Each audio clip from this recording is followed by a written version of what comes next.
Bonjour et bienvenue à la ressourcerie de l'écrivain. Pour plusieurs semaines, je vous propose de lire une version d'Orgueil et Préjugés que j'ai récupérée je ne sais plus où. Je vous mettrai le lien dans la description des vidéos. C'est sous le titre des 5 filles de Madame Bennett. Ce serait une traduction de 1932 de Valentine Lecomte et Charlotte Pressoir.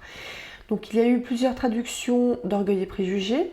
Donc une traduction anonyme en 1813 qui était abrégée, une traduction de 1822 d'Héloïse Perks, une autre aussi en 1822, suivi de deux autres en fait au XXe siècle, trois autres au XXe siècle, pardon. Enfin, disons que moi ce que j'ai pu lire sur, je vous mettrai le lien dans la description de l'article Wikipédia, sur les traductions en français des œuvres de Jane Austen, il y a eu plusieurs traducteurs qui s'y sont mises, plusieurs traductrices surtout, qui ont souvent altéré le texte de base et enlevé par exemple le côté ironique de la narration de Jane Austen.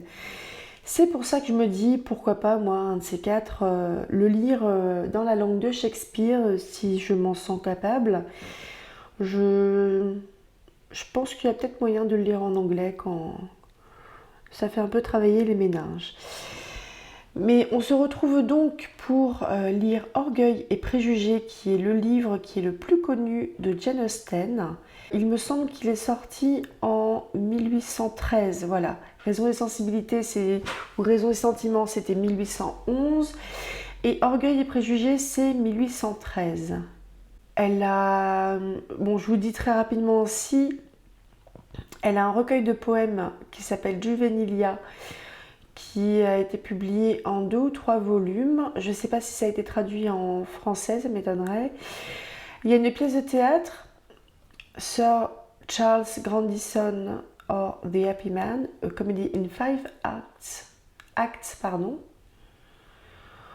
Il y a ensuite en roman majeur Sense and Sensibility, Raison et sensibilité, 1811 que j'ai déjà lu sur la chaîne, Pride and Prejudice, donc Orgueil et Préjugés, 1813, Mansfield Park, 1814, Emma, 1816, Northanger Abbey ou Catherine Morland en 1818, posthume, Persuasion en 1818, à titre posthume également, ainsi que 3 romans mineurs ou inachevés. Il y a Lady Susan qui est un roman épistolaire, il me semble, qui est court et qui a été publié uniquement en 1871, donc bien longtemps après sa mort.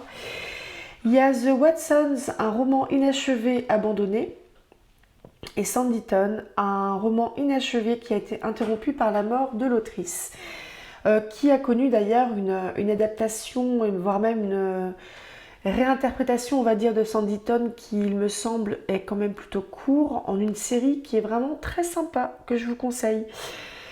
Bon, après, on reste toujours un petit peu sur les mêmes thématiques chez Jane Austen, mais pour le moment, moi, ça me plaît très fort.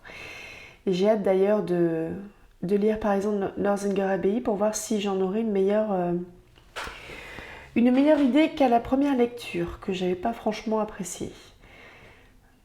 Allez, du coup, je pense que c'est le moment pour moi de me taire et de vous laisser plonger dans les cancans de l'époque.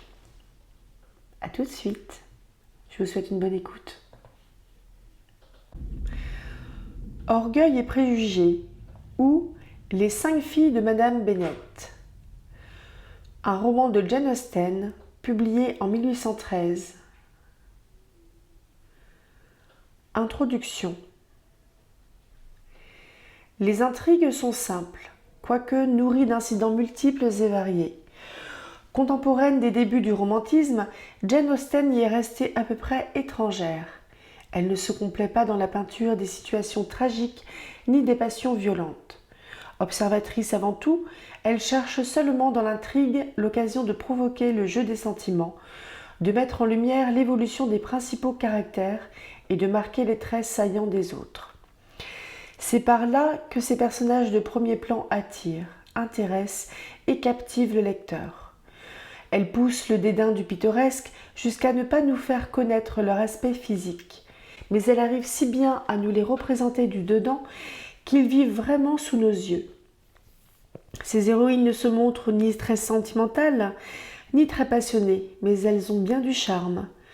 Leurs natures sont très différentes. Anne Elliot, plus tendre et un peu secrète, Elinor Dashwood, raisonnable et mesurée, Emma Woodhouse, pleine de confiance en elle-même, désireuse de mener à son idée et pour le plus grand bien de tous, le petit monde qui l'entoure, Elizabeth Bennet, spontanée, spirituelle et gaie, portant partout sa franchise et son indépendance de jugement. Chacune a ses qualités, ses défauts, ses erreurs d'appréciation, ses préventions. Ce qu'elles ont de commun entre elles, c'est une intelligence fine, pénétrante, et une certaine maturité d'esprit qui donne de la valeur à toutes leurs réflexions.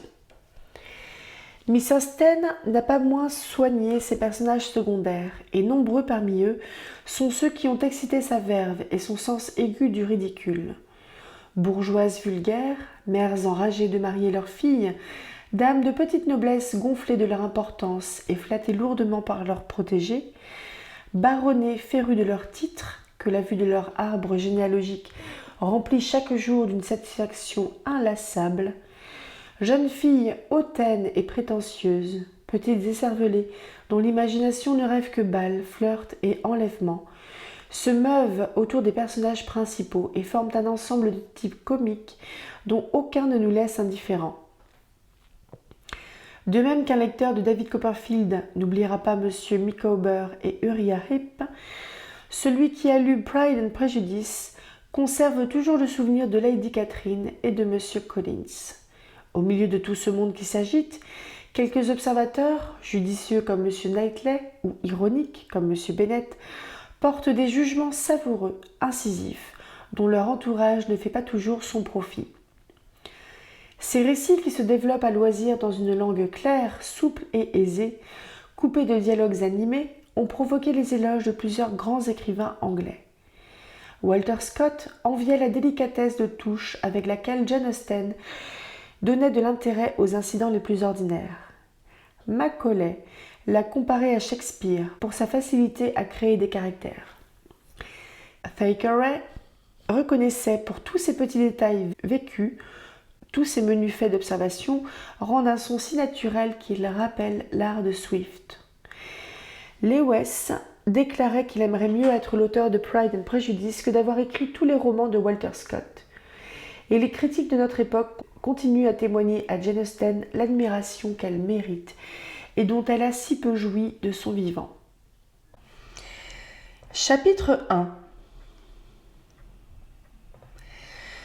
C'est une vérité universellement reconnue qu'un célibataire pourvu d'une belle fortune doit avoir envie de se marier. Et, si peu que l'on sache de son sentiment à cet égard, lorsqu'il arrive dans une nouvelle résidence, cette idée est si bien fixée dans l'esprit de ses voisins qu'ils le considèrent sur-le-champ comme la propriété légitime de l'une ou l'autre de leurs filles.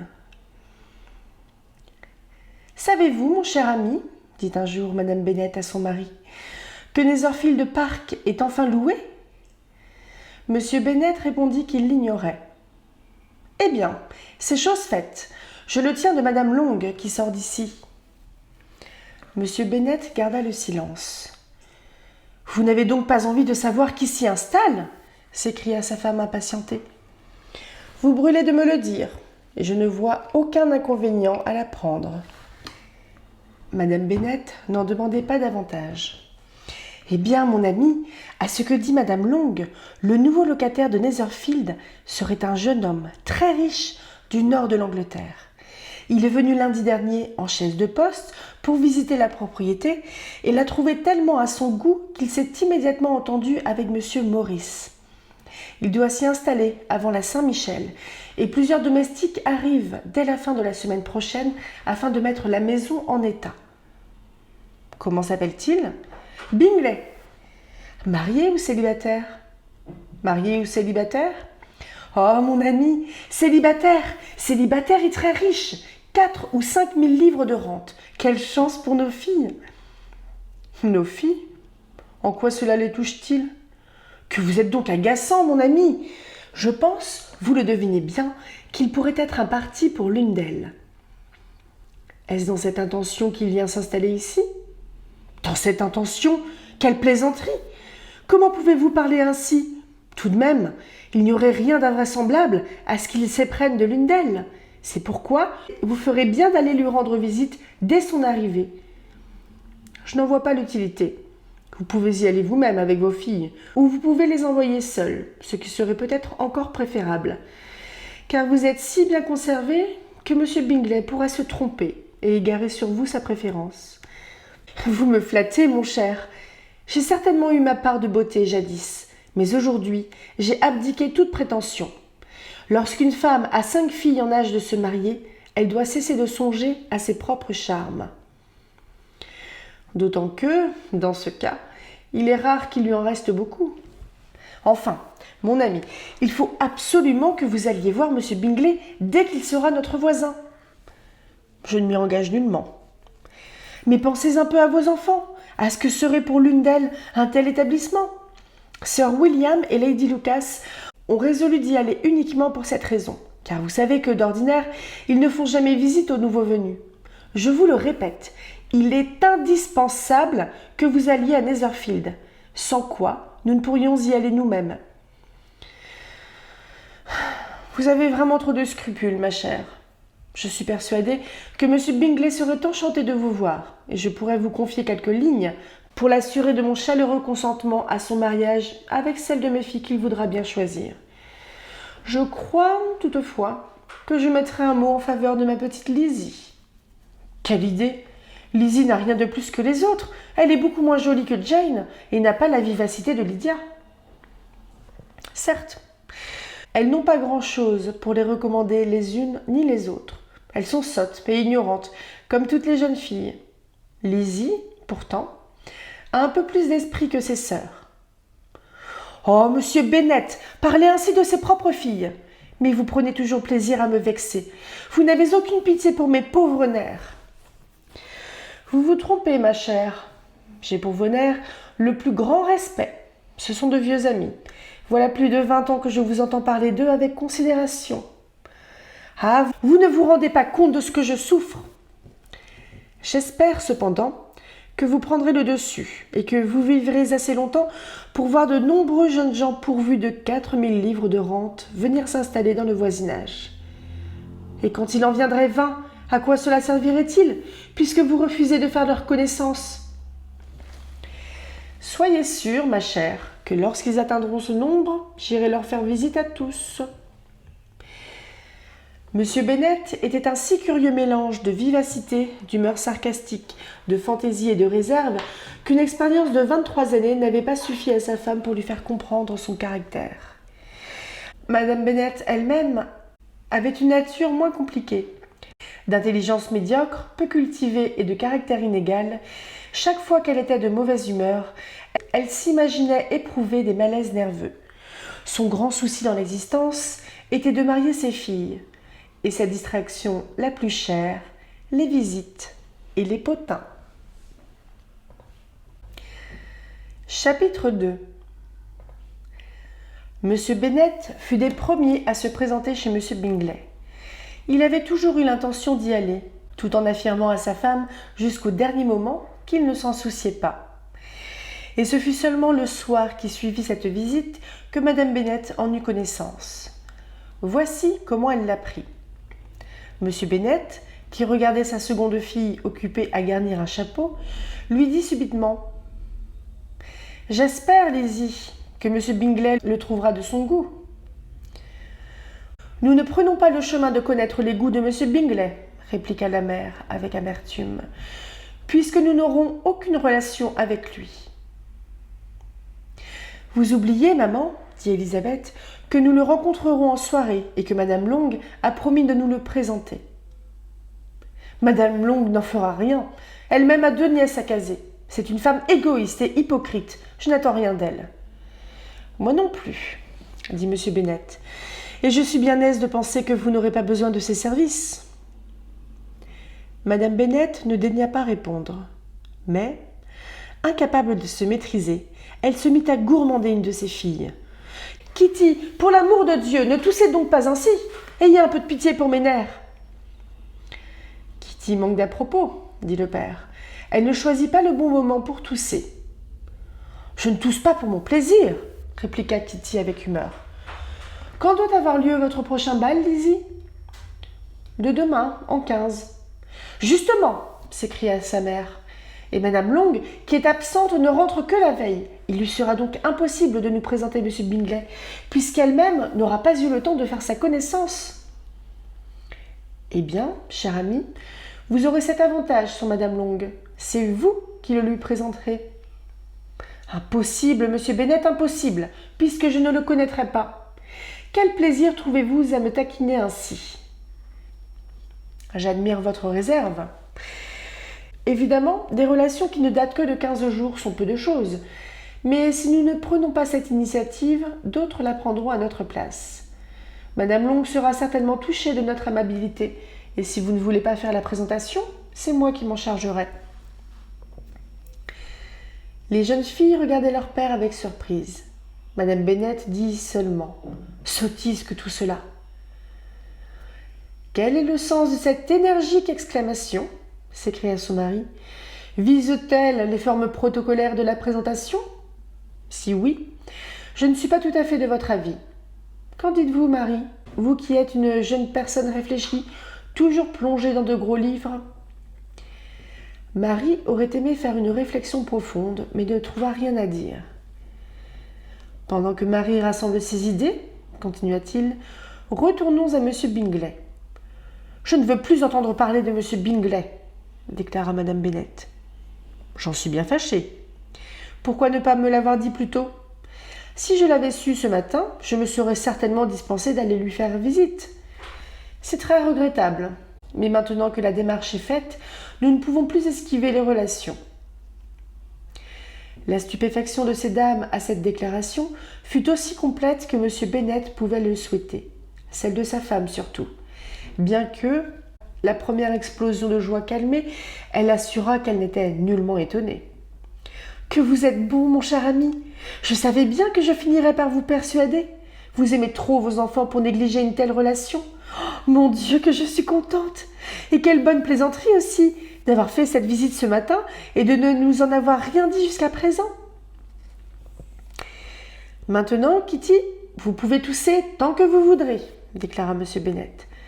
Et il se retira, un peu fatigué des transports de sa femme. « Quel excellent père vous avez, mes enfants !» poursuivit celle-ci, lorsque la porte se fut refermée. « Je ne sais comment vous pourrez jamais vous acquitter envers lui. À notre âge, je veux bien vous l'avouer, on ne trouve pas grand plaisir à faire sans cesse de nouvelles connaissances. Mais pour vous, que ne ferions-nous pas ? Lydia, ma chérie, je suis sûre que M. Bingley dansera avec vous au prochain bal, bien que vous soyez la plus jeune. » « Oh !» dit Lydia, d'un ton décidé, « je ne crains rien. Je suis la plus jeune, c'est vrai, mais c'est moi qui suis la plus grande. » Le reste de la soirée se passa en conjectures. Ces dames se demandaient quand M. Bingley rendrait la visite de M. Bennet et quel jour on pourrait l'inviter à dîner. Chapitre 3. Malgré toutes les questions dont Madame Bennet et les de ses filles accabla son mari au sujet de M. Bingley, elle ne put obtenir de lui un portrait qui satisfît sa curiosité. Ces dames livrèrent l'assaut avec une tactique variée. Questions directes, suppositions ingénieuses, lointaines conjectures. Mais M. Bennet se déroba aux manœuvres les plus habiles, et elles furent réduites finalement à se contenter des renseignements de seconde main fournis par leur voisine, Lady Lucas. Le rapport qu'elle leur fit était hautement favorable. Sir William, son mari, avait été enchanté du nouveau voisin.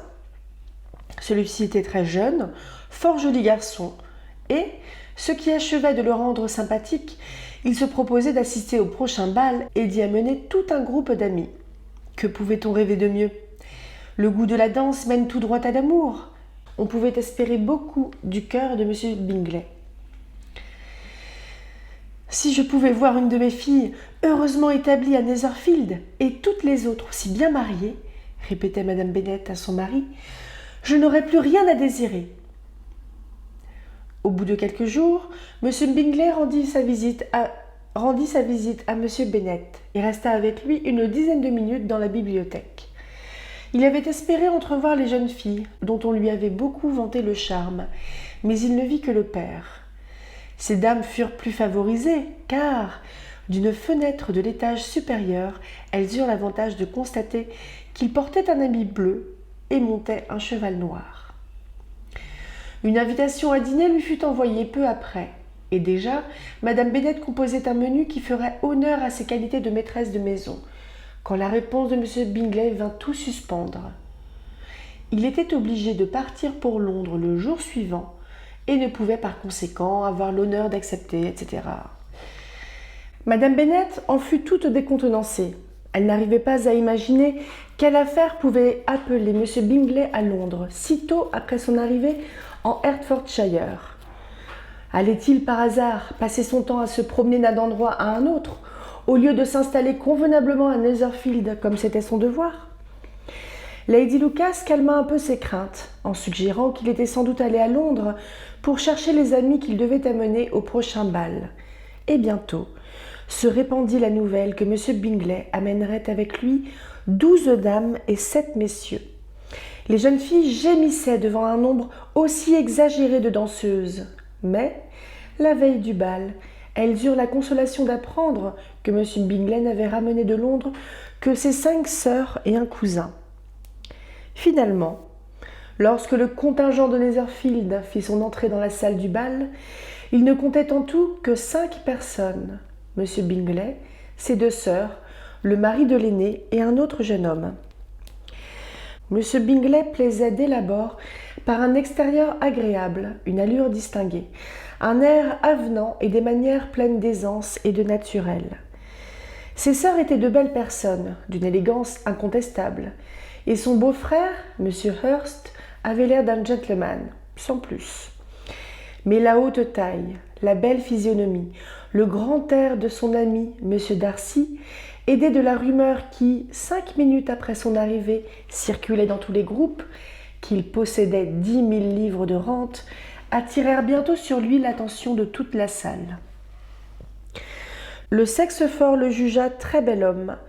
Les dames affirmèrent qu'il était beaucoup mieux que M. Bingley, et pendant toute une partie de la soirée, on le considéra avec la plus vive admiration. Peu à peu, cependant, le désappointement causé par son attitude vint modifier cette impression favorable. On s'aperçut bientôt qu'il était fier, qu'il regardait tout le monde de haut, et ne daignait pas exprimer la moindre satisfaction. Du coup, toute son immense propriété du Derbyshire ne put empêcher qu'on le déclarât antipathique, et tout le contraire de son ami. M. Bingley, lui, avait eu vite fait de se mettre en rapport avec les personnes les plus en vue de l'assemblée. Il se montra ouvert, plein d'entrain, prit part à toutes les danses, déplora de voir le bal se terminer de si bonne heure et parla d'en donner un lui-même à Netherfield. Des manières si parfaites se recommandent d'elles-mêmes. Quel contraste avec son ami! M. Darcy dansa seulement une fois avec Mme Hurst et une fois avec Miss Bingley. Il passa le reste du temps à se promener dans la salle, n'adressant la parole qu'aux personnes de son groupe et refusant de se laisser présenter aux autres. Aussi fut-il vite jugé. C'était l'homme le plus désagréable et le plus hautain que la terre eût jamais porté, et l'on espérait bien qu'il ne reparaîtrait à aucune autre réunion. Parmi les personnes empressées à le condamner se trouvait Madame Bennet. L'antipathie générale tournait chez elle en rancune personnelle, M. Darcy ayant fait affront à l'une de ses filles. Par suite du nombre restreint des cavaliers, Elizabeth Bennet avait dû rester sur sa chaise l'espace de 2 danses, et pendant un moment, M. Darcy s'était tenu debout, assez près d'elle, pour qu'elle pût entendre les paroles qu'il échangeait avec M. Bingley, venu pour le presser de se joindre aux danseurs. « Allons, Darcy, venez danser. Je suis agacée de vous voir vous promener seul. C'est tout à fait ridicule. Faites comme tout le monde et dansez. » « Non, merci. La danse est pour moi sans charme, à moins que je ne connaisse particulièrement une danseuse. Je n'y prendrai aucun plaisir dans une réunion de ce genre. Vos sœurs ne sont pas libres, et ce serait pour moi une pénitence que d'inviter quelqu'un d'autre. Vous êtes vraiment difficile, s'écria Bingley. Je déclare que je n'ai jamais vu dans une soirée tant de jeunes filles aimables. Quelques-unes même, vous en conviendrez, sont remarquablement jolies. Votre danseuse est la seule jolie personne de la réunion, dit M. Darcy, en désignant du regard l'aînée des demoiselles Bennet. Oh, c'est la plus charmante créature que j'ai jamais rencontrée. Mais il y a une de ses sœurs, assise derrière vous, qui est aussi fort agréable. Laissez-moi demander à ma danseuse de vous présenter. De qui voulez-vous parler ? M. Darcy se retourna et considéra un instant Élisabeth. Rencontrant son regard, il détourna le sien et déclara froidement. Elle est passable, mais pas assez jolie pour me décider à l'inviter. Du reste, je ne me sens pas en humeur ce soir de m'occuper des demoiselles qui font tapisserie. Retournez vite à votre souriante partenaire, vous perdez votre temps avec moi. M. Bingley suivit ce conseil et M. Darcy s'éloigna, laissant Élisabeth animée à son égard de sentiments très peu cordiaux. Néanmoins, elle raconta l'histoire à ses amis avec beaucoup de verve, car elle avait l'esprit fin et un sens très vif de l'humour. Malgré tout, ce fut dans l'ensemble une agréable soirée pour tout le monde. Le cœur de Madame Bennet était tout réjoui de voir sa fille aînée distinguée par les habitants de Netherfield. M. Bingley avait dansé 2 fois avec elle, et ses sœurs lui avaient fait des avances. Jane était aussi satisfaite que sa mère, mais avec plus de calme. Élisabeth était contente du plaisir de Jane. Marie était fière d'avoir été présentée à Miss Bingley comme la jeune fille la plus cultivée du pays. Et Catherine et Lydia n'avaient pas manqué une seule danse, ce qui, à leur âge, suffisait à combler tous leurs vœux. Elles revinrent donc toutes de très bonne humeur à Longbourn, le petit village dont les Bennet étaient les principaux habitants. M. Bennet était encore debout. Avec un livre, il ne sentait jamais le temps passer. Et pour une fois, il était assez curieux d'entendre le compte-rendu d'une soirée qui, à l'avance, avait fait naître tant de magnifiques espérances. Il s'attendait un peu à voir sa femme revenir désappointée, mais il s'aperçut vite qu'il n'en était rien. « Oh, mon cher monsieur Bennet !» s'écria-t-elle en entrant dans la pièce. « Quelle agréable soirée! Quel bal réussi! J'aurais voulu que vous fussiez là. Jane a eu tant de succès. Tout le monde m'en a fait compliment. Monsieur Bingley l'a trouvée tout à fait charmante. Il a dansé 2 fois avec elle. Oui, mon ami, 2 fois. Et elle est la seule qu'il ait invitée une seconde fois. Sa première invitation a été pour Miss Lucas. J'en étais assez vexée. Mais il n'a point paru l'admirer beaucoup, ce qui n'a rien de surprenant. Puis, en voyant danser Jane, il a eu l'air charmé, a demandé qui elle était, et s'étant fait présenter, l'a invitée pour les 2 danses suivantes. Après quoi, il en a dansé 2 avec Miss King, encore 2 autres avec Jane, la suivante avec Lizzie, la boulangère, avec « Pour l'amour du ciel, arrêtez cette énumération !» s'écria son mari impatienté. S'il avait eu pitié de moi, il n'aurait pas dansé moitié autant. Que ne s'est-il tordu le pied à la première danse ? Oh, mon ami, continuait Madame Bennet, il m'a tout à fait conquise. Physiquement, il est très bien, et ses sœurs sont des femmes charmantes. Je n'ai rien vu d'aussi élégant que leur toilette. La dentelle sur la robe de Madame Hurst. Ici, nouvelle interruption. Monsieur Bennet ne voulant écouter aucune description de chiffon. Sa femme fut donc obligée de changer de sujet et raconta avec beaucoup d'amertume et quelque exagération l'incident où M. Darcy avait montré une si choquante grossièreté. « Mais je vous assure, conclut-elle, qu'on ne perd pas grand-chose à ne pas être apprécié par ce monsieur. C'est un homme horriblement désagréable qui ne mérite pas qu'on cherche à lui plaire. Hautain et dédaigneux, il se promenait de droite et de gauche dans la salle avec l'air de se croire un personnage extraordinaire. J'aurais aimé que vous fussiez là pour lui dire son fait, comme vous savez le faire. Non, en vérité, je ne puis pas le sentir. » Chapitre 4. Lorsque Jane et Élisabeth se trouvèrent seules, Jane, qui, jusque-là, avait mis beaucoup de réserve dans ses louanges sur M. Bingley, laissa voir à sa sœur la sympathie qu'il lui inspirait. « Il a toutes les qualités qu'on apprécie chez un jeune homme, » dit-elle. « Il est plein de sens, de bonne humeur et d'entrain. Je n'ai jamais vu à d'autres jeunes gens des manières aussi agréables, tant d'aisance unie à une si bonne éducation. »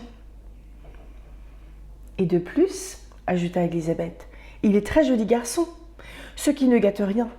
On peut donc le déclarer parfait. »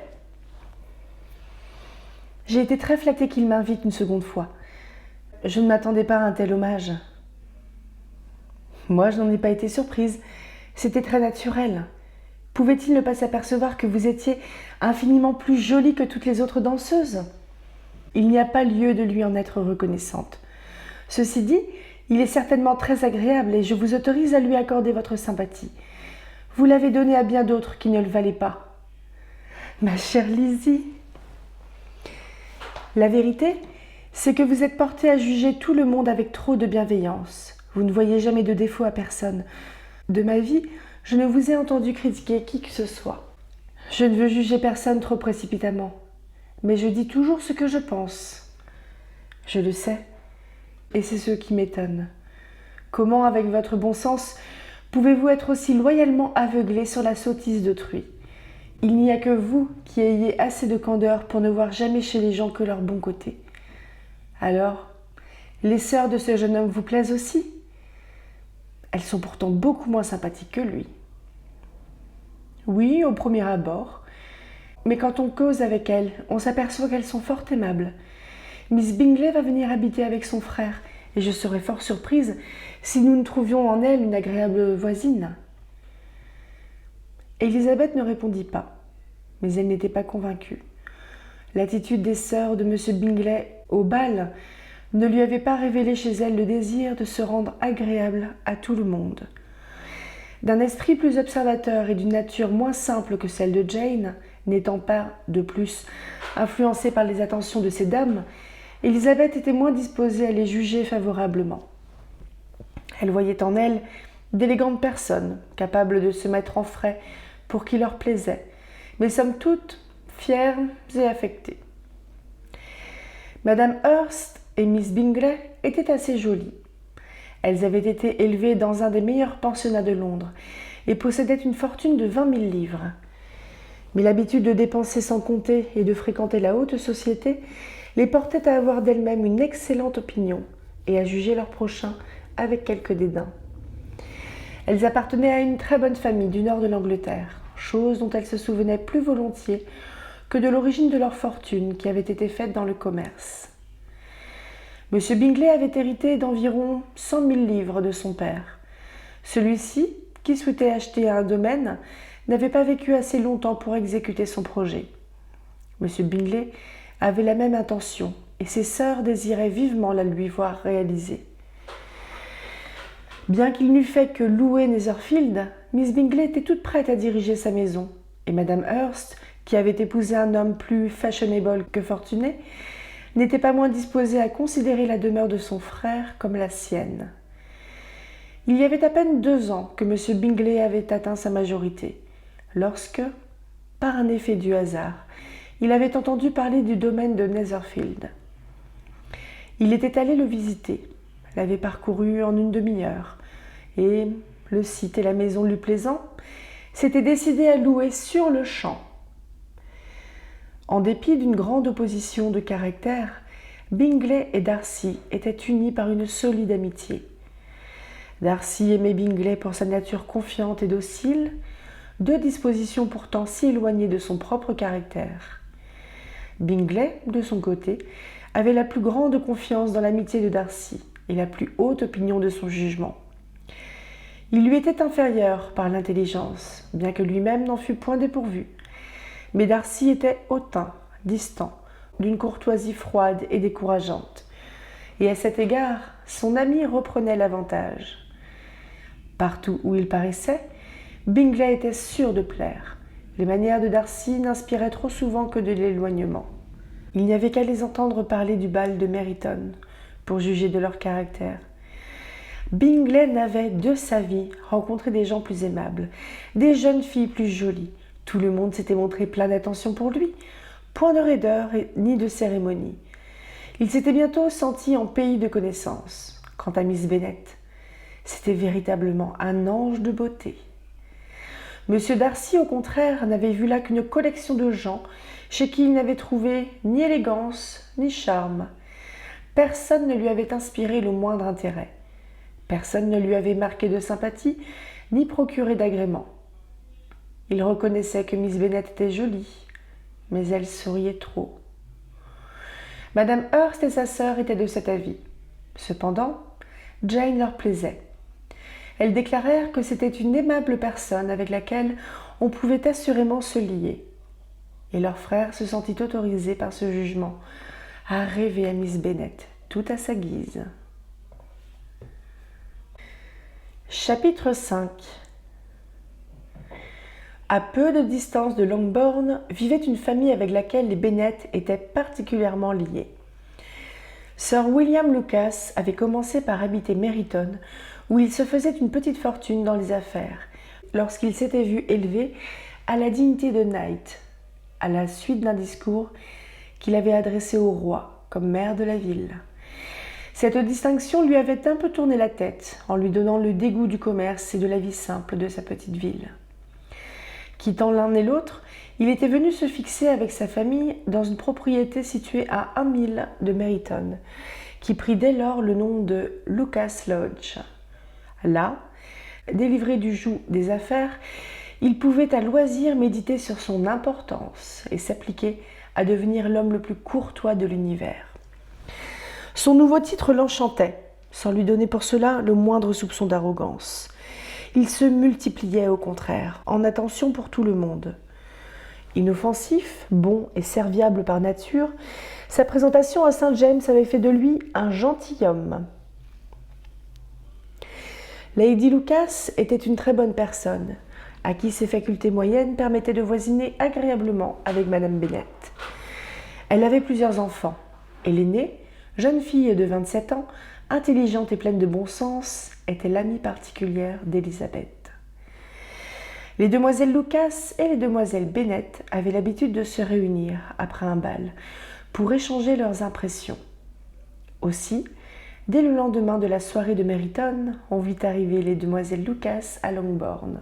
« Vous avez bien commencé la soirée, Charlotte » dit Madame Bennet à Miss Lucas, avec une amabilité un peu forcée. « C'est vous que M. Bingley a invité la première. »« Oui, mais il a paru de beaucoup préférer la danseuse qu'il a invitée la seconde. »« Oh, vous voulez parler de Jane, parce qu'il l'a fait danser 2 fois. C'est vrai, il avait l'air de l'admirer assez, et je crois même qu'il faisait plus que d'en avoir l'air. On m'a dit là-dessus quelque chose, je ne sais plus trop quoi, où il était question de M. Robinson. Peut-être voulez-vous dire la conversation entre M. Bingley et M. Robinson que j'ai entendue par hasard. Ne vous l'ai-je pas répété ? M. Robinson lui demandait ce qu'il pensait de nos réunions de Meryton. S'il ne trouvait pas qu'il y avait beaucoup de jolies personnes parmi les danseuses, et laquelle était à son gré la plus jolie.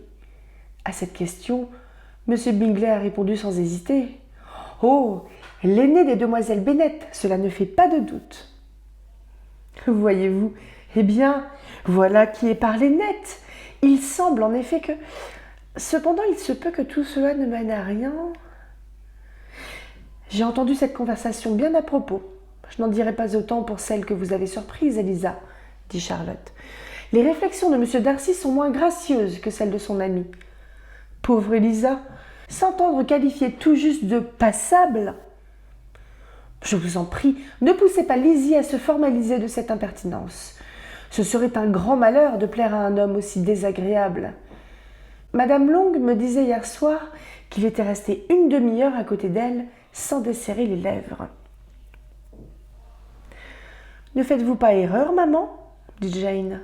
« J'ai certainement vu M. Darcy lui parler. »« Eh oui, parce qu'à la fin, elle lui a demandé s'il se plaisait à Netherfield, et force lui a été de répondre, mais il paraît qu'il avait l'air très mécontent qu'on prit la liberté de lui adresser la parole. »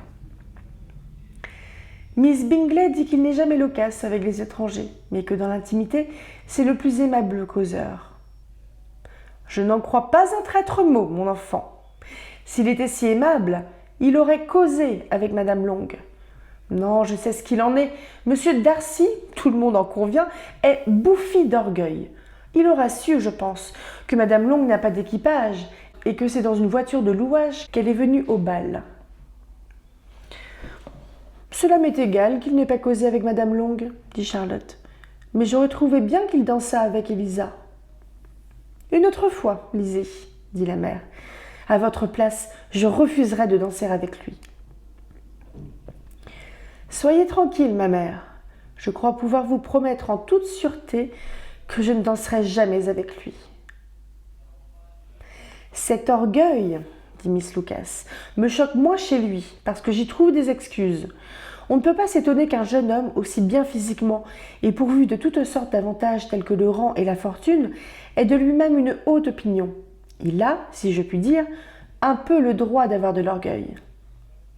Sans doute, fit Élisabeth, et je lui passerais volontiers son orgueil s'il n'avait pas modifié le mien. L'orgueil, observa Marie, qui se piquait de psychologie, est, je crois, un sentiment très répandu. La nature nous y porte et bien peu parmi nous échappent à cette complaisance que l'on nourrit pour soi-même, à cause de telle ou telle qualité souvent imaginaire. La vanité et l'orgueil sont choses différentes, bien qu'on emploie souvent ces deux mots l'un pour l'autre.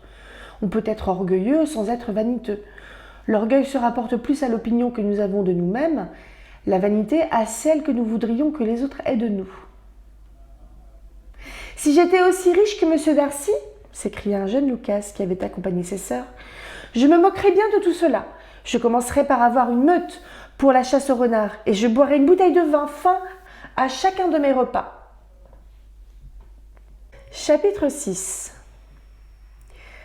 Les dames de Longbourn ne tardèrent pas à faire visite aux dames de Netherfield, et celles-ci leur rendirent leur politesse suivant toutes les formes. Le charme de Jane accrut les dispositions bienveillantes de Madame Hurst et de Miss Bingley à son égard, et, tout en jugeant la mère ridicule et les plus jeunes sœurs insignifiantes, elles exprimèrent aux deux aînées le désir de faire avec elles plus ample connaissance. Jane reçut cette marque de sympathie avec un plaisir extrême. Mais Élisabeth trouva qu'il y avait toujours bien de la hauteur dans les manières de ces dames, même à l'égard de sa sœur. Décidément, elle ne les aimait point. Cependant, elle appréciait leurs avances, voulant y voir l'effet de l'admiration que leur frère éprouvait pour Jane.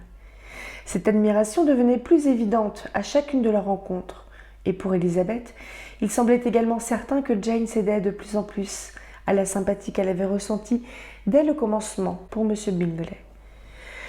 Bien heureusement, pensait Élisabeth, personne ne devait s'en apercevoir, car, à beaucoup de sensibilité, Jane unissait une égalité d'humeur et une maîtrise d'elle-même qui la préservait des curiosités indiscrètes.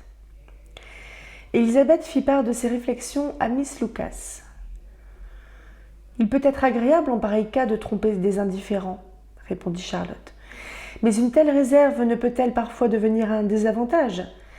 Si une jeune fille cache avec tant de soin sa préférence à celui qui en est l'objet, elle risque de perdre l'occasion de le fixer.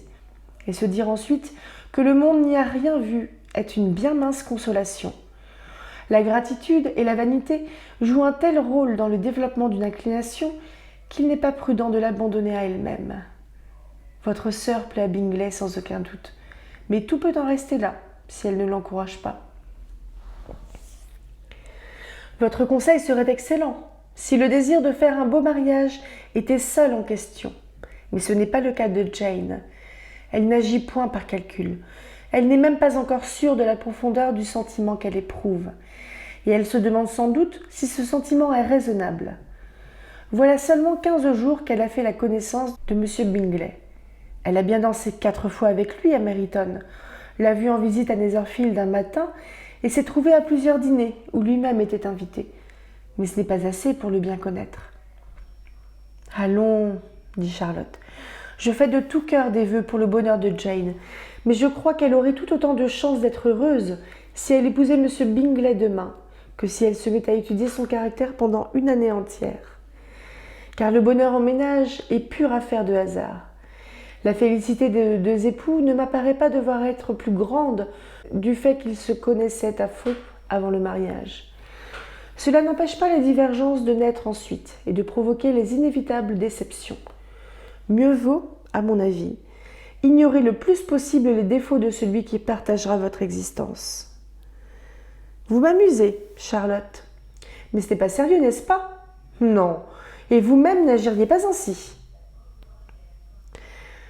Tandis qu'elle observait ainsi M. Bingley, Elisabeth était bien loin de soupçonner qu'elle commençait elle-même à attirer l'attention de son amie. M. Darcy avait refusé tout d'abord de la trouver jolie. Il l'avait regardée avec indifférence au bal de Meryton et ne s'était occupé d'elle ensuite que pour la critiquer. Mais à peine avait-il convaincu son entourage du manque de beauté de la jeune fille qu'il s'aperçut que ses grands yeux sombres donnaient à sa physionomie une expression singulièrement intelligente. D'autres découvertes suivirent, aussi mortifiantes.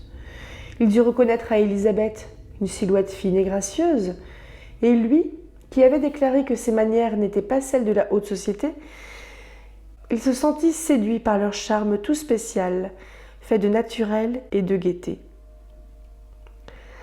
De tout ceci, Élisabeth était loin de se douter. Pour elle, M. Darcy était seulement quelqu'un qui ne cherchait jamais à se rendre agréable et qu'il n'avait pas jugé assez jolie pour la faire danser. M. Darcy éprouva bientôt le désir de la mieux connaître, mais avant de se décider à entrer en conversation avec elle, il commença par l'écouter lorsqu'elle causait avec ses amis. Ce fut chez Sir William Lucas, où une nombreuse société se trouvait réunie, que cette manœuvre éveilla pour la première fois l'attention d'Élisabeth. « Je voudrais bien savoir, dit-elle à Charlotte, pourquoi M. Darcy prenait tout à l'heure un si vif intérêt à ce que je disais au colonel Foster. Lui seul pourrait vous le dire. S'il recommence, je lui montrerai à que je m'en aperçois. Je n'aime pas son air ironique. Si je ne lui sers pas bientôt une impertinence de ma façon, vous verrez qu'il finira par m'intimider. » Et comme, peu après, M. Darcy s'approchait des deux jeunes filles sans manifester l'intention de leur adresser la parole, Miss Lucas mit son amie au défi d'exécuter sa menace. Ainsi provoquée, Élisabeth se tourna vers le nouveau venu et dit « N'êtes-vous pas d'avis, M. Darcy, que je m'exprimais tout à l'heure avec beaucoup d'éloquence lorsque je tourmentais le colonel Forster pour qu'il donne un bal à Meryton ?» Avec une grande éloquence. Mais c'est là un sujet qui en donne toujours aux jeunes filles. Vous êtes sévère pour nous. Et maintenant, je vais la tourmenter à son tour, intervint Miss Lucas. Elisa, j'ouvre le piano et vous savez ce que cela veut dire. Quelle singulière amie vous êtes de vouloir me faire jouer et chanter en public. Je vous en serais reconnaissante si j'avais des prétentions d'artiste. Mais pour l'instant, je préférerais me taire devant un auditoire habitué à entendre les plus célèbres virtuoses. Puis, comme Miss Lucas insistait, elle ajouta « C'est bien, puisqu'il le faut, je m'exécute. » Le talent d'Élisabeth était agréable, sans plus. Quand elle eut chanté un ou deux morceaux, avant même qu'elle eût pu répondre aux instances de ceux qui lui en demandaient un autre, sa sœur Marie, toujours impatiente de se produire, la remplaça au piano.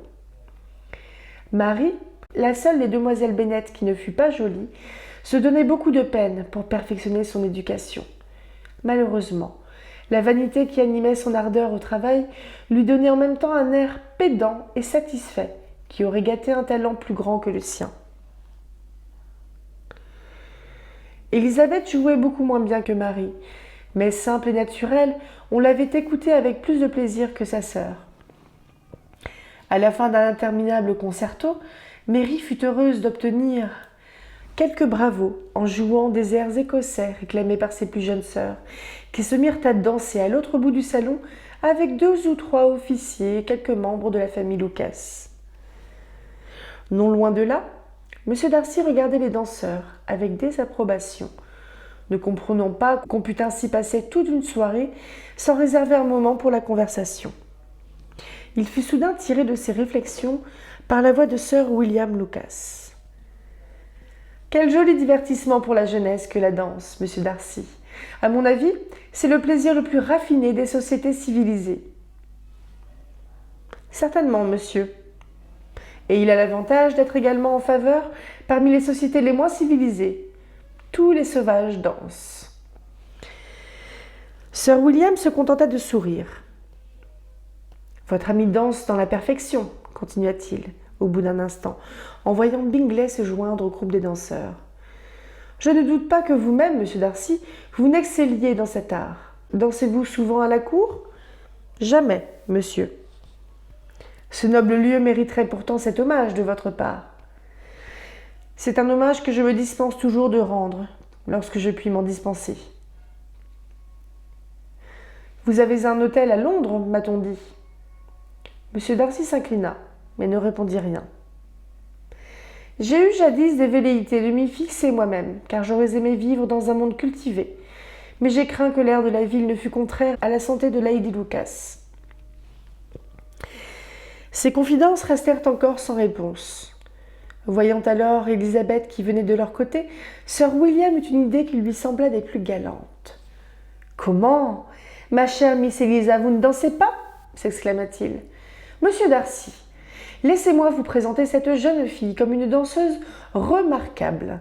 Devant tant de beauté et de charme, je suis certain que vous ne vous déroberez pas. » Et, saisissant la main d'Élisabeth, il allait la placer dans celle de M. Darcy, qui, tout étonné, l'aurait cependant prise volontiers, lorsque la jeune fille la retira brusquement en disant d'un ton vif. « En vérité, monsieur, je n'ai pas la moindre envie de danser, et je vous prie de croire que je ne venais point de ce côté qu'était un cavalier. » Avec courtoisie, M. Darcy insista pour qu'elle consentît à lui donner la main. Mais ce fut en vain. La décision d'Élisabeth était irrévocable, et Sir William lui-même ne put l'en faire revenir. « Vous dansez si bien, Miss Élisa, qu'il est cruel de me priver du plaisir de vous regarder. » Et M. Darcy, bien qu'il apprécie peu ce passe-temps, était certainement tout prêt à me donner cette satisfaction pendant une demi-heure. Élisabeth sourit d'un air moqueur et s'éloigna. Son refus ne lui avait point fait tort auprès de M. Darcy, et il pensait à elle avec une certaine complaisance lorsqu'il se vit interpellé par Miss Bingley. « Je devine le sujet de vos méditations, » dit-elle. « En êtes-vous sûr ?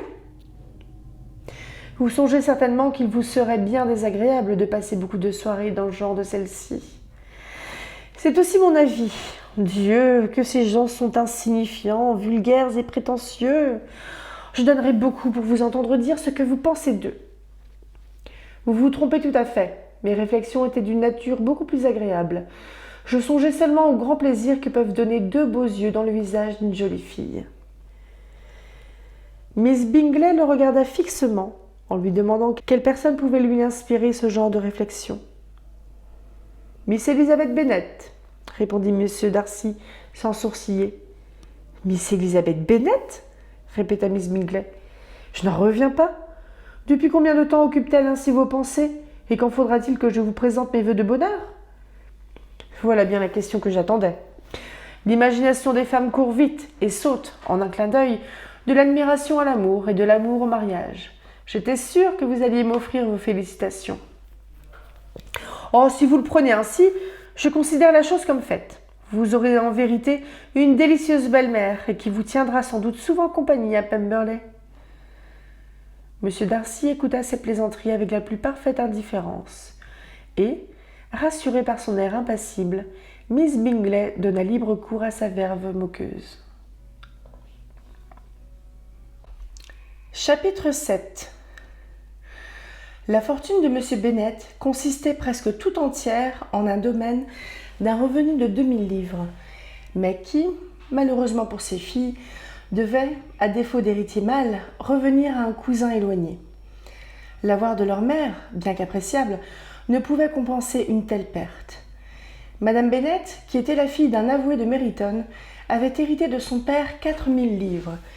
Elle avait une sœur mariée à un monsieur Phillips, ancien clerc et successeur de son père, et un frère honorablement établi à Londres dans le commerce.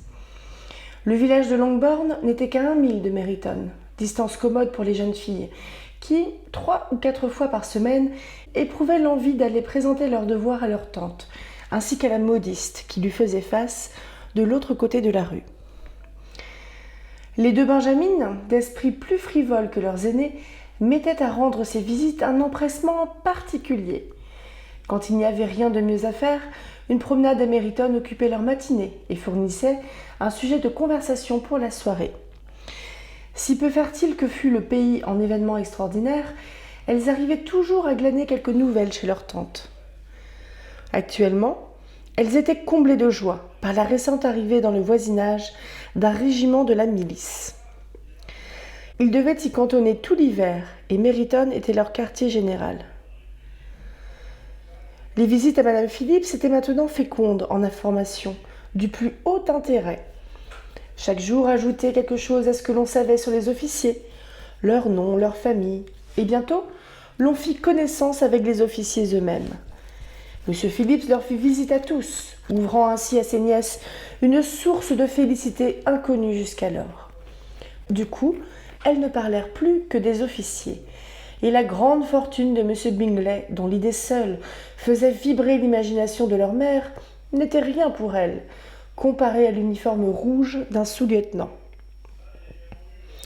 Un matin, après avoir écouté leur conversation sur cet inépuisable sujet, monsieur Bennet observa froidement. « Tout ce que vous me dites me fait penser que vous êtes deux des filles les plus sottes de la région. Je m'en doutais depuis quelque temps, mais aujourd'hui, j'en suis convaincue. » Catherine, déconcertée, ne souffla mot. Mais Lydia, avec une parfaite indifférence, continua d'exprimer son admiration pour le capitaine Carter et l'espoir de le voir le jour même, car il partait le lendemain pour Londres. « Je suis surprise, mon ami, intervient madame Bennet, de vous entendre déprécier vos filles aussi facilement. Si j'étais en humeur de critique, ce n'est pas à mes propres enfants que je m'attaquerais. Si mes filles sont sottes, j'espère bien être capable de m'en rendre compte. Oui, mais il se trouve au contraire qu'elles sont toutes fort intelligentes. Voilà le seul point, et je m'en flatte, sur lequel nous sommes en désaccord. Je voulais croire que vos sentiments et les miens coïncidaient en toutes choses, mais je dois reconnaître qu'ils diffèrent en ce qui concerne nos deux plus jeunes filles, que je trouve remarquablement niaises. Mon cher monsieur Bennet, vous ne pouvez pas vous attendre à trouver chez ces enfants le jugement de leur père et de leur mère. Lorsqu'elles auront notre âge, j'ose dire qu'elles ne penseront pas plus aux militaires que nous n'y pensons nous-mêmes. Je me rappelle le temps où j'avais aussi l'amour de l'uniforme. À dire vrai, je le garde toujours au fond du cœur. Et si un jeune et élégant colonel, pourvu de 5 ou 6 000 livres de rente, désirait la main d'une de mes filles, ce n'est pas moi qui le découragerais. L'autre soir, chez Sir William, j'ai trouvé que le colonel Forster avait vraiment belle mine en uniforme. « Maman !» s'écria Lydia. « Ma tante dit que le colonel Forster et le capitaine Carter ne vont plus aussi souvent chez Miss Watson et qu'elle les voit maintenant faire de fréquentes visites à la librairie Clark. » La conversation fut interrompue par l'entrée du valet de chambre qui apportait une lettre adressée à Jane. Elle venait de Netherfield et un domestique attendait la réponse. Les yeux de madame Bennet étincelèrent de plaisir. Et pendant que sa fille lisait, elle la pressait de questions. « Eh bien, Jane, de qui est-ce ? De quoi s'agit-il ? Voyons, répondez vite, ma chérie. »« C'est de Miss Bingley, » répondit Jane, et elle lut tout haut. « Chère amie, si vous n'avez pas la charité de venir dîner aujourd'hui avec Louisa et moi, nous courrons le risque de nous brouiller pour le reste de nos jours, car un tête-à-tête de toute une journée entre deux femmes ne peut se terminer sans querelle. Venez aussitôt ce mot reçu. Mon frère et ses amis doivent dîner avec les officiers. Bien à vous, Caroline Bingley. »« Avec les officiers ?» s'exclama Lydia. « Je m'étonne que ma tante ne nous en ait rien dit. »« Ils dînent en ville, » dit madame Bennet. « Pas de chance. »« Puis-je avoir la voiture ?» demanda Jane. « Non, mon enfant. Vous ferez mieux d'y aller à cheval, car le temps est à la pluie. Vous ne pourrez vraisemblablement pas revenir ce soir. »« Ce serait fort bien, » fit Elisabeth. « Si vous étiez sûre que les Bingley n'offriront pas de la faire reconduire. »« Oh, pour aller à Meryton, ces messieurs ont dû prendre le cabriolet de M. Bingley, et les Hurst n'ont pas d'équipage. J'aimerais mieux y aller en voiture. Ma chère enfant, votre père ne peut donner les chevaux, on en a besoin à la ferme, n'est-ce pas, Master Bennet? On en a besoin à la ferme plus souvent que je ne puis les donner. Alors, si vous les donnez aujourd'hui, dit Elisabeth, vous servirez les projets de ma mère. Monsieur Bennet, finalement, reconnut que les chevaux étaient occupés. Jane fut donc obligée de partir à cheval, et sa mère la conduisit jusqu'à la porte, en formulant toutes sortes de joyeux pronostics sur le mauvais temps. Son espérance se réalisa. Jane était à peine partie que la pluie se mit à tomber avec violence. Ses sœurs n'étaient pas sans inquiétude à son sujet, mais sa mère était enchantée. La pluie continua toute la soirée, sans arrêt. Certainement, Jane ne pourrait pas revenir. « J'ai eu là vraiment une excellente idée, » dit Madame Bennet à plusieurs reprises, comme si c'était elle-même qui commandait à la pluie. Ce ne fut cependant que le lendemain matin qu'elle apprit tout le succès de sa combinaison. Le breakfast s'achevait lorsqu'un domestique de Netherfield arriva porteur d'une lettre pour Elisabeth. « Ma chère Lizzie, je me sens très souffrante ce matin, du fait, je suppose, d'avoir été trempée jusqu'aux os hier. Mes aimables amies ne veulent pas entendre parler de mon retour à la maison avant que je sois mieux. Elles insistent pour que je voie M. Jones. Aussi, ne vous alarmez pas si vous entendiez dire qu'il est venu pour moi à Netherfield. Je n'ai rien de sérieux, simplement un mal de gorge accompagné de migraine. Tout à vous, etc. »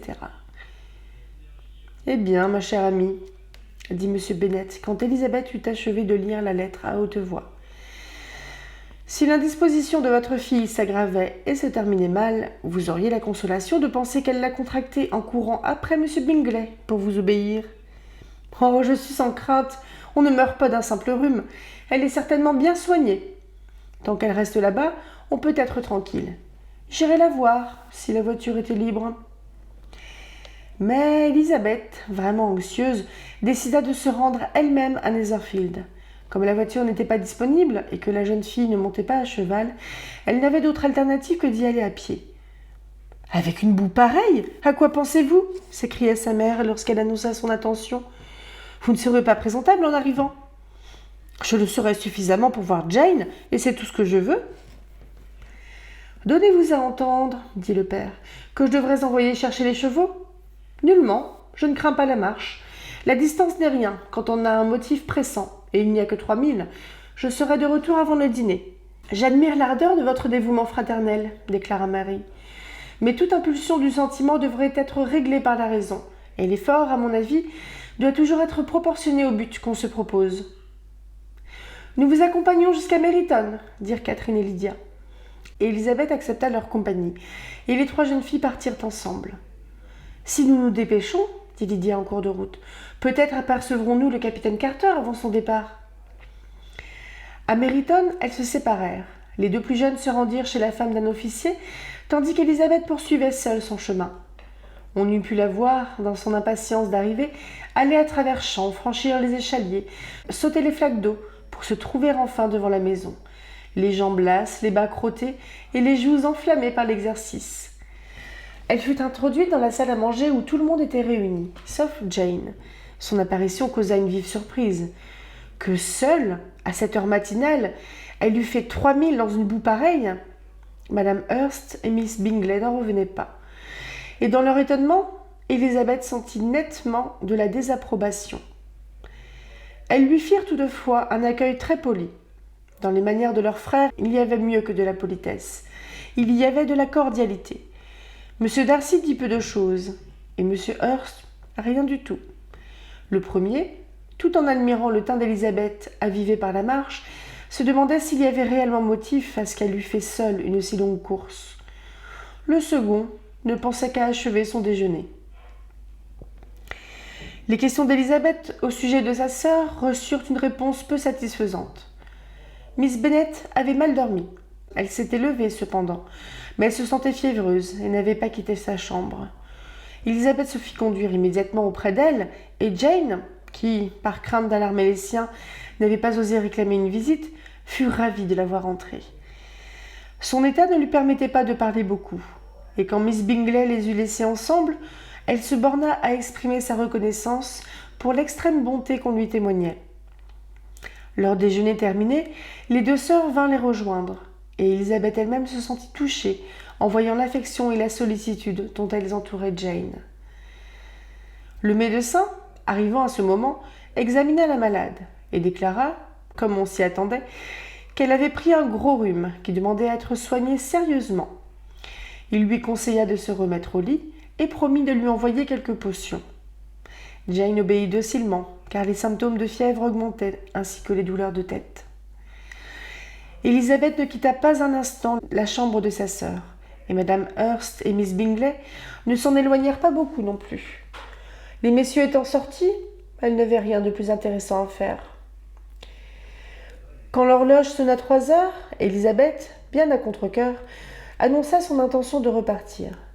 Miss Bingley lui offrit de la faire reconduire en voiture, mais Jane témoigna une telle contrariété à la pensée de voir sa sœur la quitter que Miss Bingley se vit obligée de transformer l'offre du cabriolet en une invitation à demeurer à Netherfield, qu'Elisabeth accepta avec beaucoup de reconnaissance. Un domestique fut donc envoyé à Longbourn pour mettre leur famille au courant et rapporter le supplément de linge et de vêtements dont elles avaient besoin. Chapitre 8. À 5 heures, Madame Hurst et Miss Bingley allèrent s'habiller, et à 6h30, on annonçait à Elisabeth que le dîner était servi. Quand elle entra dans la salle à manger, elle fut assaillie de questions, parmi lesquelles elle eut le plaisir de noter la sollicitude toute spéciale exprimée par M. Bingley. Comme elle répondait que l'état de Jane ne s'améliorait pas, les deux sœurs répétèrent 3 ou 4 fois qu'elles en étaient désolées, qu'un mauvais rhume est une chose bien désagréable, et qu'elles-mêmes avaient horreur d'être malades. Après quoi elles s'occupèrent d'autre chose, laissant à penser que Jane, hors de leur présence, ne comptait plus beaucoup pour elles, et cette indifférence réveilla aussitôt l'antipathie d'Elisabeth. Leur frère était vraiment la seule personne de la maison qu'elle jugea avec faveur. Son anxiété au sujet de l'état de Jane était manifeste, et ses attentions pour Elisabeth des plus aimables. Grâce à lui, elle avait moins l'impression d'être une intruse dans leur cercle familial. Parmi les autres, personne ne s'occupait beaucoup d'elle. Miss Bingley n'avait Dieu que pour M. Darcy, sa sœur également. M. Hurst, qui se trouvait à côté d'Elisabeth, était un homme indolent qui ne vivait que pour manger, boire et jouer aux cartes. Et lorsqu'il eut découvert que sa voisine préférait les plats simples aux mets compliqués, il ne trouva plus rien à lui dire. Le dîner terminé, elle remonta directement auprès de Jane. Elle avait à peine quitté sa place que Miss Bingley se mettait à faire son procès. Ses manières, mélange de présomption et d'impertinence, furent déclarées très déplaisantes. Elle était dépourvue de conversation et n'avait ni élégance, ni goût, ni beauté. Madame Hurst pensa de même et ajouta « Il faut lui reconnaître une qualité, celle d'être une excellente marcheuse. Je n'oublierai jamais son arrivée ce matin. Son aspect était inénarrable. » En effet, Louisa, j'avais peine à garder mon sérieux. Est-ce assez ridicule de courir la campagne pour une sœur enrhumée? Et ses cheveux, tout ébouriffés. Et son jupon? Avez-vous vu son jupon? Il avait bien un demi-pied de boue que sa robe n'arrivait pas à cacher. Votre description peut être exacte, Louisa, dit Bingley, mais rien de tout cela ne m'a frappée. Miss Elizabeth Bennet m'a paru tout à fait à son avantage quand elle est arrivée ce matin. Et je n'ai pas remarqué son jupon boueux. Vous, monsieur Darcy, vous l'avez remarqué, j'en suis sûre, dit Miss Bingley, et j'incline à penser que vous n'aimeriez pas voir votre sœur s'exhiber dans une telle tenue. Évidemment non. Faire ainsi je ne sais combien de milles dans la boue, toute seule, à mon avis, cela dénote un abominable esprit d'indépendance et un mépris des convenances des plus campagnards. À mes yeux, c'est une preuve très touchante de tendresse fraternelle, dit Bingley. Je crains bien, monsieur Darcy, observa confidentiellement Miss Bingley, que cet incident ne fasse tort à votre admiration pour les beaux yeux de Miss Elizabeth. En aucune façon, répliqua Darcy. La marche les avait rendus encore plus brillants.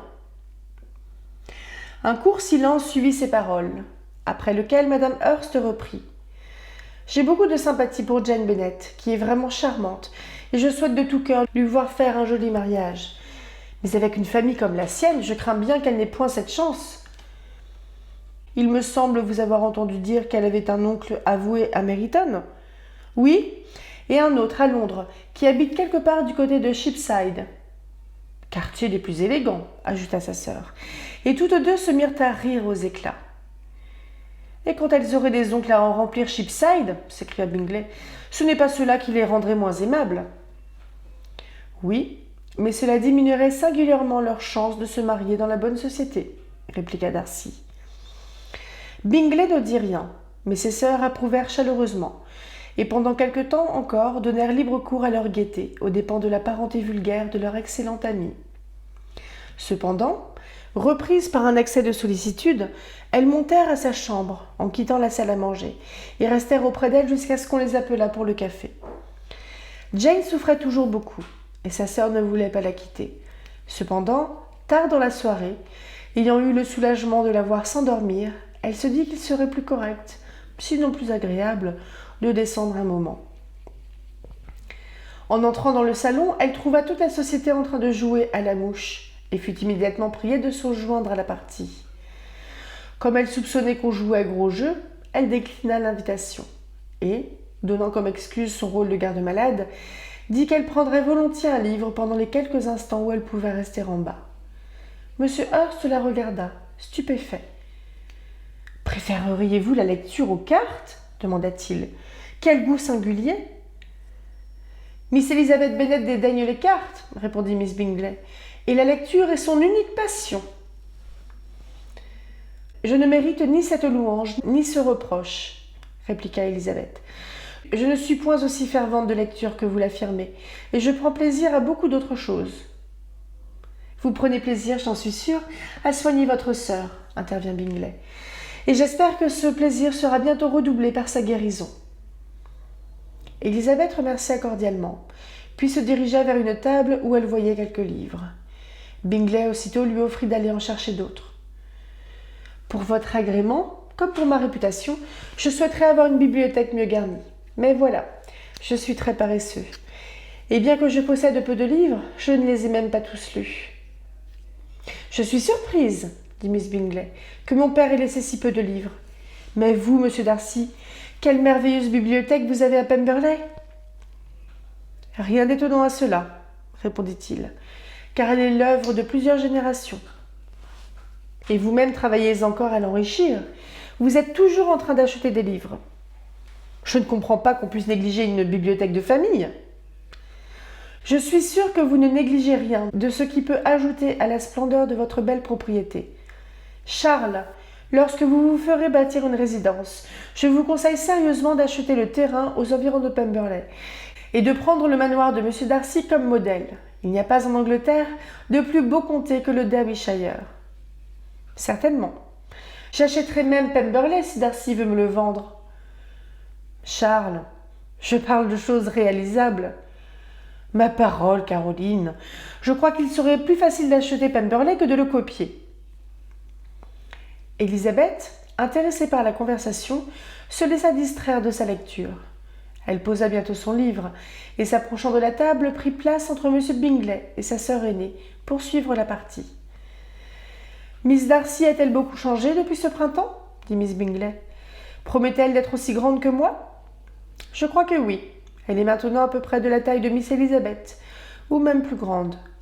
Comme je serais heureuse de la revoir. Je n'ai jamais rencontré personne qui me fût plus sympathique. Elle a des manières si gracieuses, elle est si accomplie pour son âge.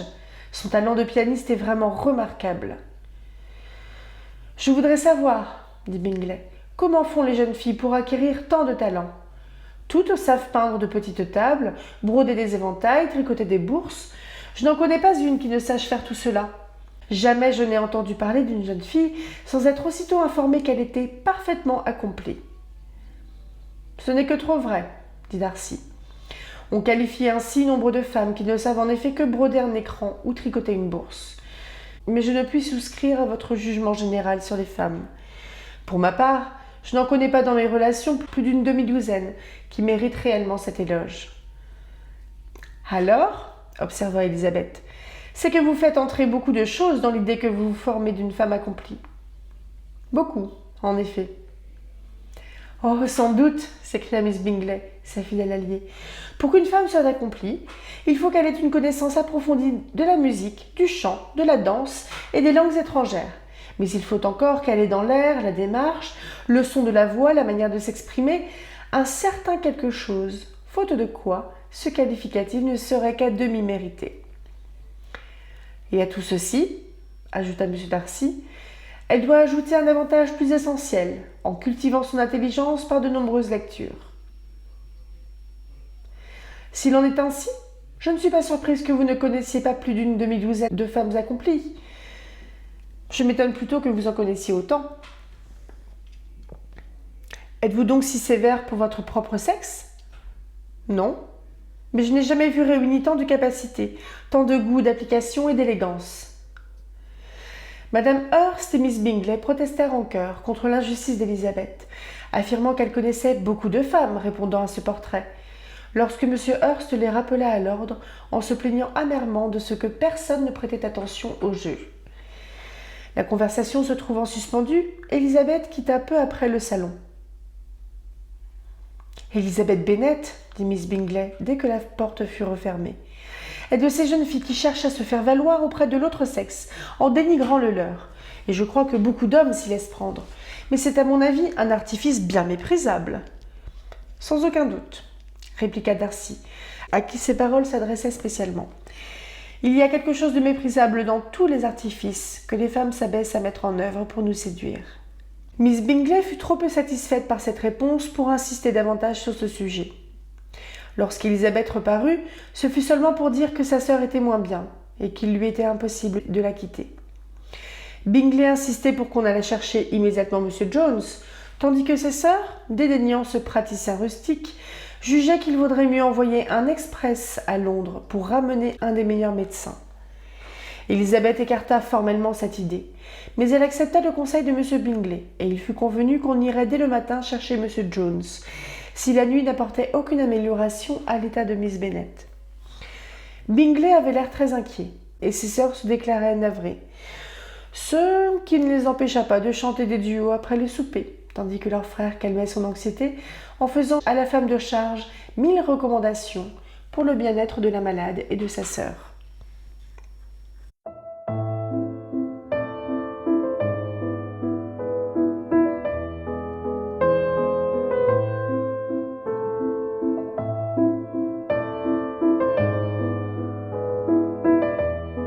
Bonjour et bienvenue sur le premier vlog lecture sur Orgueil et préjugés de Jane Austen.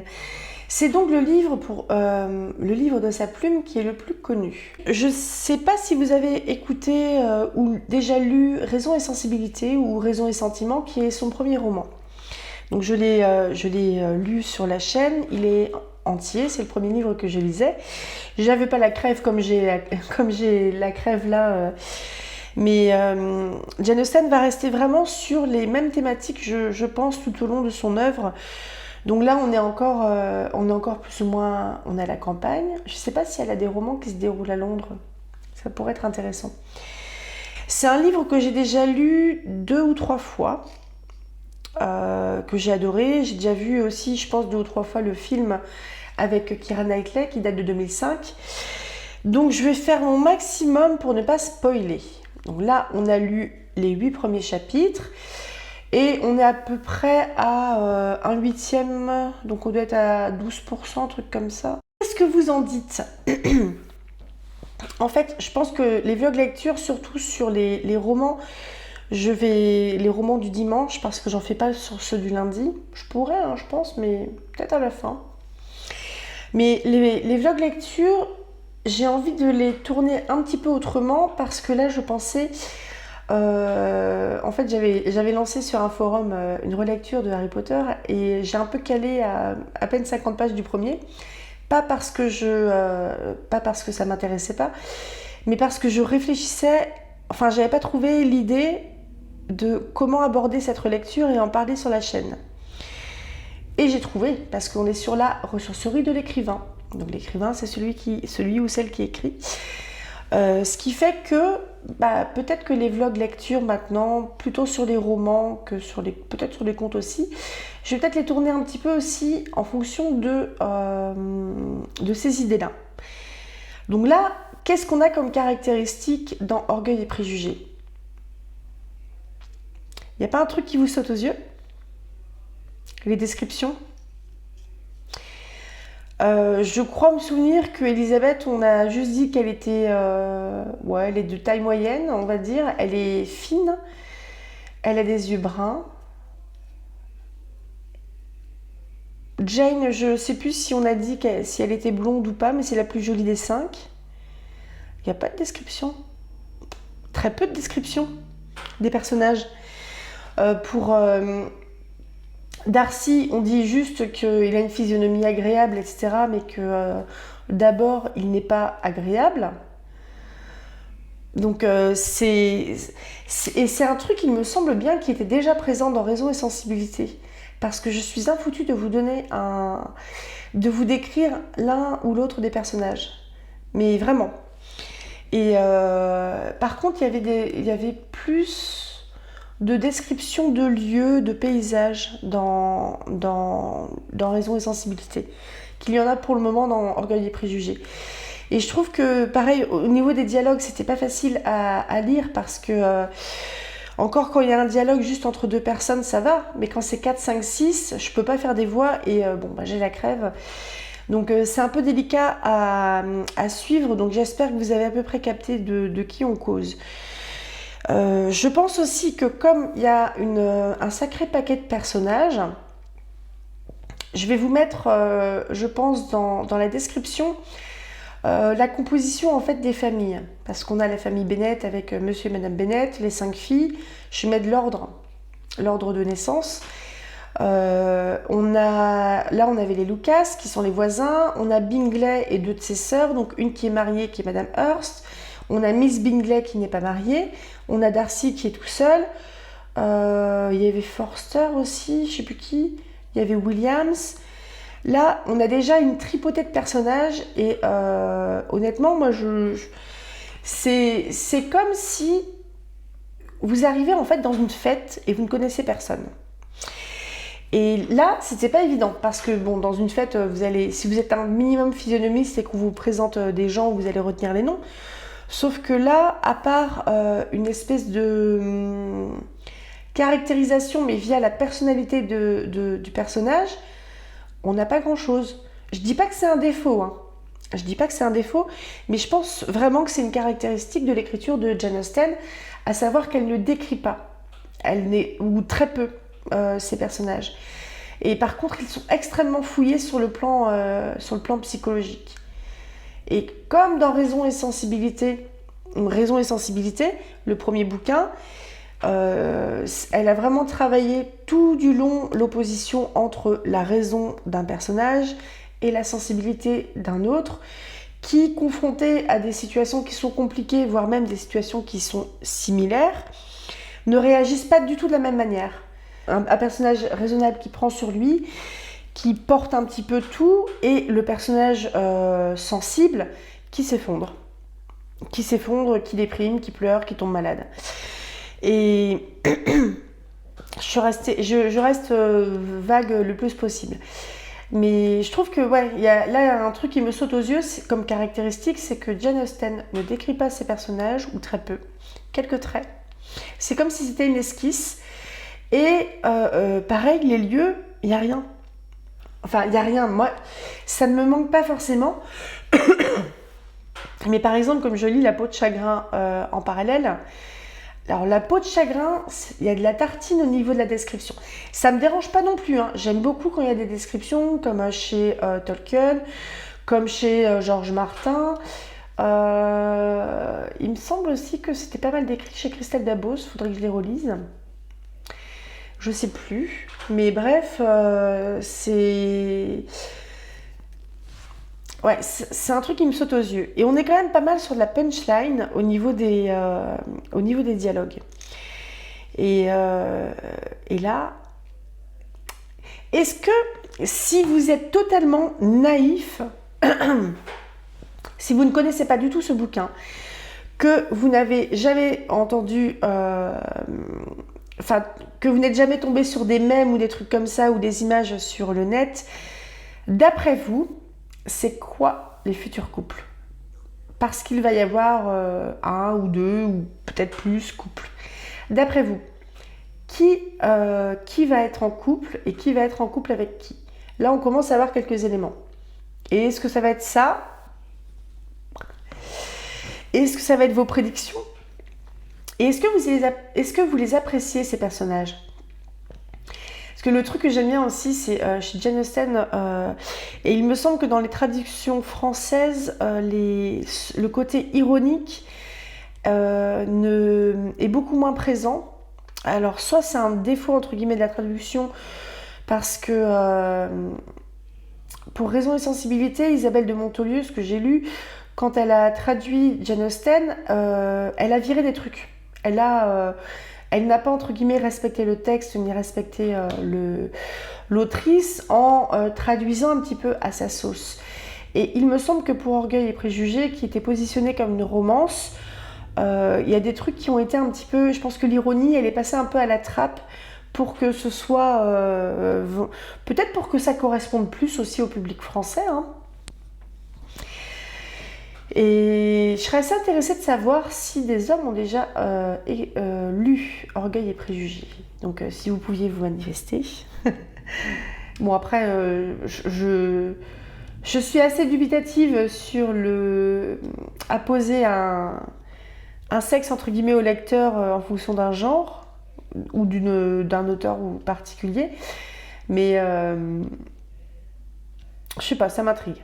Ça m'intrigue parce que ça paraît quand même très tourné vers un public féminin comme bouquin, mais c'est surtout une sacrée critique sociale. Et ça, je trouve excellent. Parce que le truc que je peux reprocher pour le moment de ce que j'ai lu de Jane Austen, ici, dans Orgueil et Préjugés, mais aussi dans Raison et Sensibilité. Donc pour le moment, hein, parce que je me souviens plus par cœur non plus de ce que j'ai lu dans Orgueil et Préjugés, c'est que au final, tout ce beau monde, ils font quoi de leur journée? Parce que oui, ils vivent sur des rentes, donc il y a un père ou un frère, un mari qui est propriétaire terrien, qui est sans doute noble, petite noblesse ou grande noblesse, et donc ils vivent en fait sur les revenus de leur domaine. Mais il n'y a pas une chambre des lords. De temps en temps, il n'y en a pas un qui doit aller à la guerre, qui doit gérer des trucs. On n'a pas tant que ça accès à ça. Et je pense que ça peut s'expliquer par le fait aussi que Jane Austen, elle était à cette place-là, parce qu'elle faisait partie de la petite gentry avec sa famille. Et c'était pas elle qui travaillait.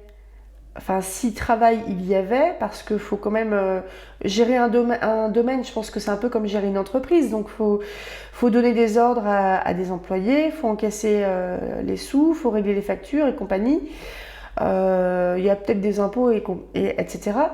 Peut-être qu'il y a des gens de la petite gentry, je suis pas sûre qu'ils aient accès, ceux qui sont dépositaires du titre de noblesse, à la chambre des lords. Ça doit être en fonction du niveau en fait du titre et de l'importance de la famille, de son ancienneté, etc. Parce que là, il y avait un petit tacle, par exemple, à William Lucas, si je ne me suis pas trompée de nom. C'est le voisin, si vous vous souvenez. Donc les Lucas, il a fait fortune dans le commerce. Il a fait un joli discours en tant que maire du petit bled au roi. Il a été nommé knight, donc chevalier. Et là, du coup, melon. Le melon. Le melon, il faut en manger, il ne faut pas en être un. Il ne faut pas en avoir un. Mais il y a un petit tacle, en fait, par rapport à ça. Et je pense que c'est quelque chose qui était déjà présent en France avec l'émergence de la bourgeoisie. C'est que les nobles qui galéraient là, parce qu'ils n'avaient plus une thune à gérer leur domaine qui était immense... eh ben, ils ne pouvaient pas les blairer, les petits bourgeois qui venaient des villes et qui étaient pétés de thunes et qui étaient vulgaires. Mais je trouve que c'est vachement intéressant en fait. Moi, franchement, c'est C'est des thématiques qui m'intéressent. Le côté... on peut glisser un peu vers la lutte des classes, mais je pense que la lutte des classes est un concept trop récent pour pouvoir être apposé à la Little Gentry du début du 19e siècle ou à noblesse, clergé, tiers état, émergence de la bourgeoisie. L'émergence de la bourgeoisie en France, peut-être 18-19e aussi à peu près. Hein. Je situe ça comme ça, je ne sais plus exactement si c'est plus ancien. Mais bref, lutte des classes, concept moderne, je pense même du XXe siècle. Et ouais, je pense qu'on peut pas l'apposer à un phénomène qui est plus ancien. Mais c'est un peu dans l'idée. Dans l'idée où les petits bourgeois qui ont de la thune, ils ont les dents longues et ils veulent grimper aussi socialement. Alors qu'ils ont déjà grimpé financièrement et que les nobles, ils sont déjà là-haut et non, il n'y a pas de place, viens pas. Par contre, si éventuellement tu peux lâcher un petit bifton, ça serait cool. Donc comme vous le voyez, moi je suis très noble. Je suis aristocrate. Bon, je plaisante. Mais j'aime bien. Franchement, j'aime bien. Et le culot de Madame Bennett, ça m'a fait trop rire, moi, quand j'ai lu le premier coup. Je me souviens, la première fois que j'ai lu Orgueil et Préjugés, j'avais dû le lire dans mon lit, puis je me suis marrée. Parce que je me suis dit, l'autre, elle veut tellement marier ses filles. Est-ce que c'était une vraie pression sociale hein. Parce que la fille Lucas, qui a 27 ans, elle est vieille pour se marier à l'époque. Parce que les nanas, elles se mariaient à... Je sais pas si elles se mariaient avant... Je ne sais plus à quel âge était la majorité. Je pense qu'elles pouvaient se marier à partir de 16 ans. Il fallait faire son entrée dans le monde. Il fallait que la première se marie pour que la seconde puisse faire son entrée dans le monde, etc. Sauf que là, je ne sais pas si vous avez tilté, mais les 5 petites nénettes Bennett, elles sont dans le monde. Mais Jane, elle n'est pas mariée. Ni Elisabeth, aucune d'elles. Donc déjà, là, il passe... Monsieur Bennett, je pense qu'il en a pas grand-chose à fiche des conventions. Enfin, mais il sait faire. Hein. Il les connaît, etc. Mais il s'en fout un peu. Le mariage de ses filles, ça le saoule. Du coup, il laisse sa femme faire. De toute façon, elle le fera. Et là, on montre... je trouve que c'est un truc qui est très bien montré aussi chez les Bridgerton, dans la série télé et les bouquins. C'est que c'est un vrai enjeu, en fait, social, le mariage de ces jeunes filles. Et surtout, des jeunes filles qui soient belles et tout ça, qui présentent bien, etc., mais qui aient une dot. Parce qu'en face, elles peuvent épouser un vicomte, mais qui n'a pas un rond. Donc, le vicomte qui n'a pas un rond, ça serait cool qu'il puisse épouser la belle gamine qui a une belle dot. Bah, après, c'était souvent des mariages arrangés, je présume, hein, mais bah, c'était comme ça. C'était comme ça. Donc, est-ce que ça vous plaît ? Vous trouvez... moi, j'aime beaucoup. Hein. Franchement, je suis prête à lire. Moi, je vous l'ai dit, hein, les 6 romans, je les lirai, hein, un par an. Ça vous va ? Et puis, pour aller juste dans la lecture jusqu'à mes 50 ans, je pense que si je le trouve en français, je lirai Juvenilia. Lady Suzanne, il est tout petit. Je crois qu'il fait que 120 pages. Et Sanditon, il doit être petit aussi, vu que Jane Austen est décédée avant d'avoir fini de l'écrire. Mais ils ont fait une très belle adaptation aussi. Elle est très sympa. Je crois qu'elle est que en 2 saisons, 3, je sais plus. Elle est finie. Je m'arrête ici parce que là, j'ai papoté très longtemps. Non, ça va encore. J'espère que ça vous plaît. N'hésitez pas à laisser un petit mot. Si vous avez des remarques, des interrogations pour dire « Ah, c'était cool !» mais comme vous voulez, c'est pas obligé, comme je vous disais.